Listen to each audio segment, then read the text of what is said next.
안녕하세요. 에도비 에듀 프롬프트 엔지니어 마스터 서영진입니다. 자, 오늘은 제가 준비한 거는 인문계열 학생들이 보고서를 만들고 초안을 잡아가는 모습에 대해서 잠깐 설명을 해드리려고 합니다. 에도비 바로가기를 한 다음에요. 오늘 준비한 주제는 1인 미디어 청소년 소비가 미치는 영향과 문제, 대안에 대한 연구를 하고 싶고요. 보고서를 이제 만들기 위해서는 서론, 본론, 결론으로 나눈다라면 원래 프롬프트가 서론에 들어가야 될 부분과 본론, 그리고 결론에 대한 부분이 다 질문지가 형성이 돼야 되지만 에두비의 강점은 여기 나와 있는 프롬프트 엔지니어링을 이용하게 되면은 제목만 집어넣어도, 주제 제목만 넣어도 보고서 초안을 만들 수 있다라는 거죠.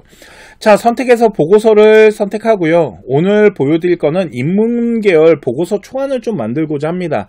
인문계열 보고서 초안을 클릭한 다음에요. 그냥 기다리시면 됩니다.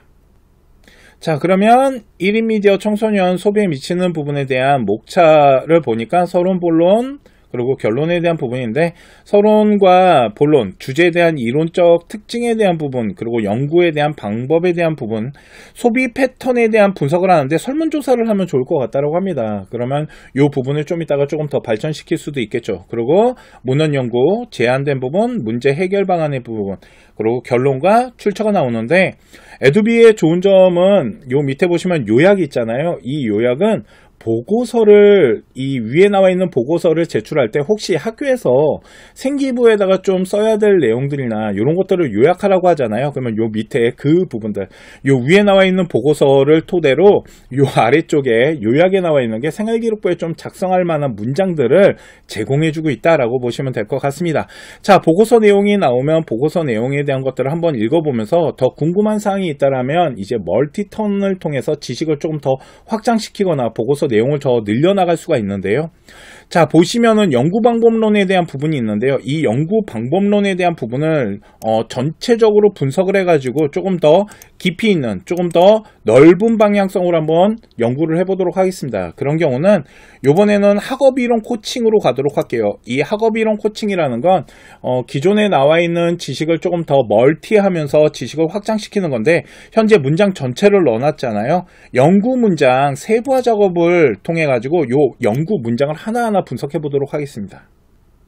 자, 그러면 연구 방법론에 대한 부분에서 설문조사를 해나가야 되는 부분들과 인터뷰 해야 되는 부분들, 그러니까 설문조사를 하는데 인터뷰를 좀 병행시키는 모습인 거고요. 문헌을 연구해 나가는 데 있어서도 방향성에 대한 부분은 조금 더 자세하게 설명을 해주잖아요.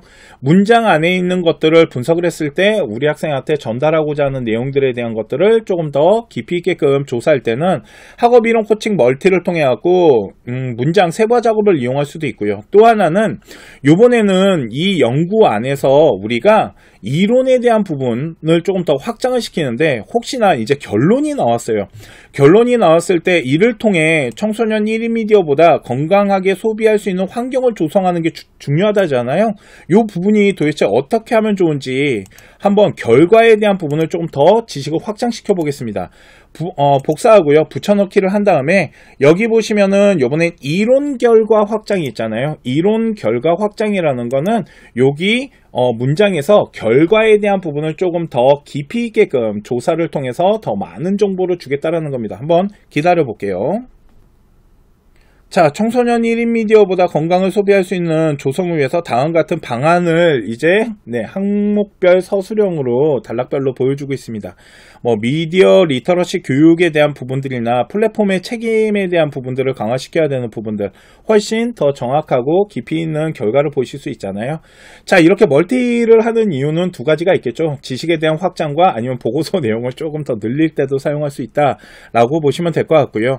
자, 요번에는요, 컨텐츠 제작자 아니면 플랫폼에 대한 책임, 요 플랫폼이라는 이 부분과 책임에 대한 부분에 이론에 대한 지식을 조금 더 알고 싶어요. 플랫폼의 책임은 뭘까요? 그랬을 때는 여기 보시면은 이론 지식의 코칭이라는 게 있습니다. 이거는 말 그대로 학문에 대한 어떤 이론에 대한 부분을 조금 더 확장시킬 때 사용하는 건데요.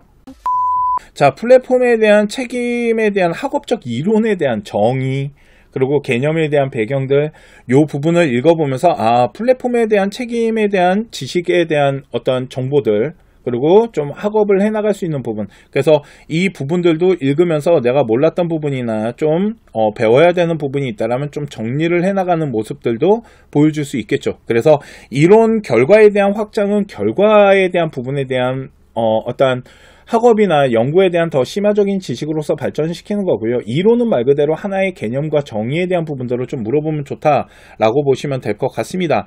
연구 심화 확장이라는 거는 여기 나와 있는 연구 내용에서 좀 전체적인 내용을 좀 더 깊이 있게끔 가져가는 부분을 사용할 때 여기 나와 있는 연구 심화 확장도 사용할 수 있다라고 보시면 될 것 같습니다. 자, 보시면은 연구 1인 미디어에 대한 소비와 그리고 영향 그리고 문제에 대한 대안에 대해서 초안을 잡고 그 초안 내용 안에서 멀티턴, 학업이론, 코칭을 통해서 조금 더 내용에 대한 부분을 심화시키고 확장시키는 모습을 보여드렸습니다. 이렇게 학교에서 창체활동이나 아니면 세부능력에서 수행평가를 하는 경우 이렇게 자료를 정리하고 조사를 해나가면서 학업의 지식을 발전시키면 어떨까요? 네. 구글과 네이버를 뒤지는 것보다 훨씬 효율적이고 시간적인 절약도 가져갈 수 있고 더 빠른 시간 안에 더 많은 정보를 얻을 수 있습니다. 이렇게 에두비를 통해 갖고 한번 활용해 보시기 바랍니다.